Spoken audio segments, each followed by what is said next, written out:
My name is Gavin Evans, and this is my review of Glass Onion: A Knives Out Mystery. And I was excited for this movie, but I was also skeptical because it's a Netflix release. And unfortunately, I did not like it. Now, I do love the first movie. I think it's really refreshing, it's different, it's well acted, well directed, well written, it's smart, and the last shot is just perfection. And this movie does lots of the same things, but what once felt refreshing now feels stale, and it just feels like a carbon copy in certain elements, and it just feels very repetitive and lazy. Like the first movie has a flashback pretty early on that recontextualizes everything that we've seen up until that point. And this movie does something similar, but it does it far later into the movie, and the flashback just goes on for way too long. Like, I'm not kidding when I say 40% of this movie is flashback. So at first, they're revealing information like, oh, so this is different than what I thought it was. And then it keeps going, and I'm just like, okay, okay, okay, okay. So, like, they just hid everything from you. So it doesn't recontextualize anything, it's just a completely different movie from the top down. And it didn't work for me here. I also think flashback should be, not the entire movie, it feels like. Like the main character doesn't even get revealed until the second half. And I'm just like, oh, she's the main character? Okay. Like, it's a bit too late. I don't really care for her or anything that happens to her. And it's just, I don't know, like, I just felt it was very messy in its approach. And all of the characters were actually lacking to me. I didn't care for anyone. I found them to be very stupid, annoying, and not in a clever way. And there was one scene in the last act where the bad guy is clearly about to do something, and then they do it, and everybody is surprised, but it's like, no shit. Like, what did you expect them to do? So, that didn't really work for me, and I thought the mystery was actually pretty obvious.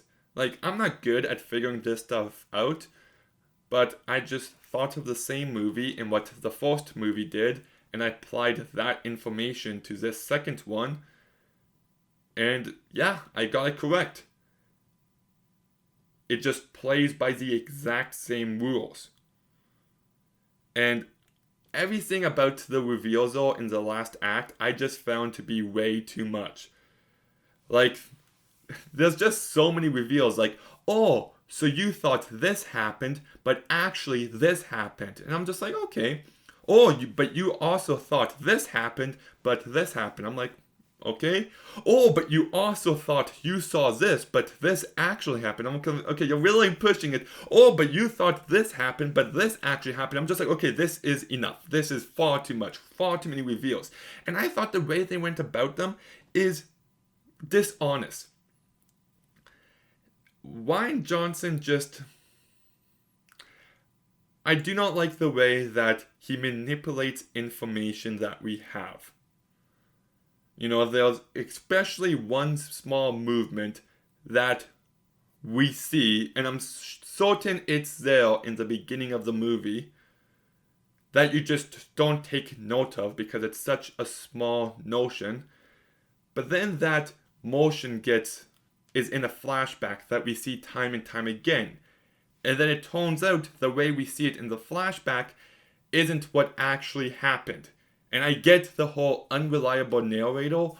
It just doesn't work for me here. I felt like it was a lazy trick to try to mislead the audience, and it didn't even mislead me because I was still able to figure it out. And just the whole mystery just didn't really work for me. You took the exact same beats from the first movie and just applied them in a messier way here. There's a lot more reveals in the last act. It's a lot bigger, a lot more reliant on flashbacks, and because of that, the entire movie just falls apart under the weight of its own ambition. The majority of the characters just feel like background characters, and it also makes it pretty obvious and just completely lacking. And this movie is set in Greece, and it doesn't utilize that setting at all. Like, if the movie took place on that boat early on, I would be okay with that if it took place on the beach. But it just takes place in this boring building. It's just like, you're in this beautiful country, use it! And I also have a complaint that might not make people happy, but I will say this. I do not want to see mask wearing in movies. I don't care what your stance on it is. I just don't care. In a movie, I just want to watch the movie. When characters are wearing masks, I think it's stupid, I think it's pointless, and it takes me out of it. And there seems to be no purpose for anyone wearing a mask in this movie. So it's just like, it feels like vulture signaling in this movie and nothing more. In the first 10 minutes, like, are completely atrocious. Like, I thought this movie got off to a rough start. Just unbearably annoying. And if I'm being honest, completely unneeded. Like, I don't need this character introduction before they all meet up at the boat. You know, like, a good structured, a good paced story knows what to trim, what to cut out, and the introduction to the characters at the start, leave it on the cutting room floor. On top of that, I also feel like the hour of setup is way too much. It's over the hour point before somebody dies, and most of it is just used to set up this fake murder mystery game. And it's just like, why did you waste so much time on that? I just don't care. And then I think the flashback could have easily been trimmed. And there's one line that a character says right at the end of the movie, and it still goes on for another minute. And I'm just like, that would have been the perfect last line. So you could have even trimmed a little bit at the very end. Like, get an editor in there and cut this movie down to an hour and 45. It could be done. There's no reason for this movie to be 2 hours and 20 minutes. Movies are just way too stinking long these days, and it just shouldn't be. And I'm tolerant of other people's worldviews and what other people believe in, but you have to draw the line somewhere. And I'm afraid I draw the line at anti-Clue propaganda. I don't know what issue Rian Johnson has with the board game Clue, but he clearly puts his bias into it, and I found it to be rather disgusting. He just throws Clue under the bus time and time again, and it just left a really poor taste in my mouth. Clue is the greatest board game ever, damn it. And I did not appreciate the tone it was talked about in this movie.